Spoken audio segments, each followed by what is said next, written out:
ইরানের প্রেসিডেন্ট ইব্রাহিম রাইসির মতো একজন রাজনীতিকের মৃত্যু বিশ্ব শান্তি রক্ষার জন্য এক অপূরণীয় ক্ষতি বলে মন্তব্য করেছে বিএনপি মহাসচিব মির্জা ফখরুল ইসলাম আলমগীর।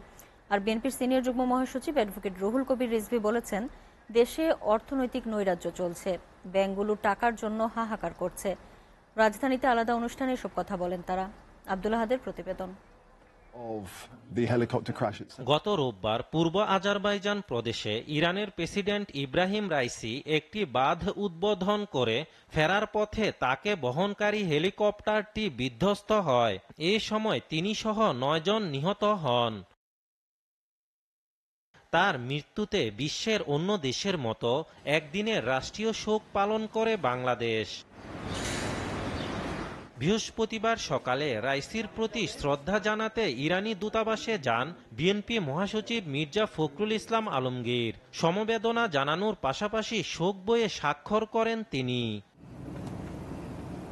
প্রেসিডেন্টের মৃত্যুর পর ইরানের মানুষ যাতে দ্রুত শোক কাটিয়ে উঠতে পারে এমন আশা প্রকাশ করেন বিএনপি মহাসচিব। এই দুর্ঘটনায় ইন্তেকাল করাতে আমরা গভীরভাবে শোকাভিভূত। ইব্রাহিম রাইসির মতো একজন অভিজ্ঞ, বিচক্ষণ এবং জনপ্রিয় নেতার এই হঠাৎ দুর্ঘটনায় চলে যাওয়া, এটা আন্তর্জাতিক বিশ্বের জন্যেই, শান্তির জন্যে এবং একটা সৌহার্দ্য স্থাপনের ক্ষেত্রে অত্যন্ত একটা মর্মান্তিক দুর্ঘটনা বলে আমি মনে করি। এদিকে নয়াপল্টনে বিএনপির কেন্দ্রীয় কার্যালয়ে সংবাদ সম্মেলন করেন বিএনপির সিনিয়র যুগ্ম মহাসচিব অ্যাডভোকেট রুহুল কবির রিজভী। সাবেক উপজেলা চেয়ারম্যান খন্দকার সাবেক সেনাপ্রধান জেনারেল আজিজ আহমেদ ও সাবেক পুলিশ প্রধান বেনজির আহমেদ বাংলাদেশের মানুষের ভোটাধিকার হরণে ভূমিকা রেখেছে বলে অভিযোগ করেন তিনি। জেনারেল আজিজের অপকর্মের দায় শেখ হাসিনা সহ ডামি আওয়ামী সরকারের। সাবেক সেনাপ্রধান জেনারেল আজিজ ও সাবেক পুলিশ প্রধান বেনজিররা আওয়ামী ফ্যাসিবাদ প্রতিষ্ঠায় গেস্টাপো বাহিনীর ন্যায় ভূমিকা রেখেছে।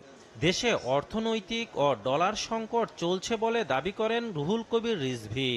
বন্ধুরা, দেশে চলছে এক অর্থনৈতিক নৈরাজ্য। ব্যাংকগুলো টাকার জন্য হাহাকার করছে। ব্যাংক ঋণ বিতরণ করছে আমানতকারীদের অর্থ থেকে। আবার ওই ঋণের অর্থ ক্ষমতা ঘনিষ্ঠ লুটেরা ফেরত দিচ্ছে না। ইতিমধ্যে ব্যাংকগুলোর বিনিয়োগ ক্ষমতা কমে যাচ্ছে। আবার চরম ডলার সংকটে গ্রাহকের চাহিদা অনুযায়ী পণ্য আমদানির জন্য এলসি খুলতে পারছে না। আব্দুল আহাদ, এসিটিভি, ঢাকা।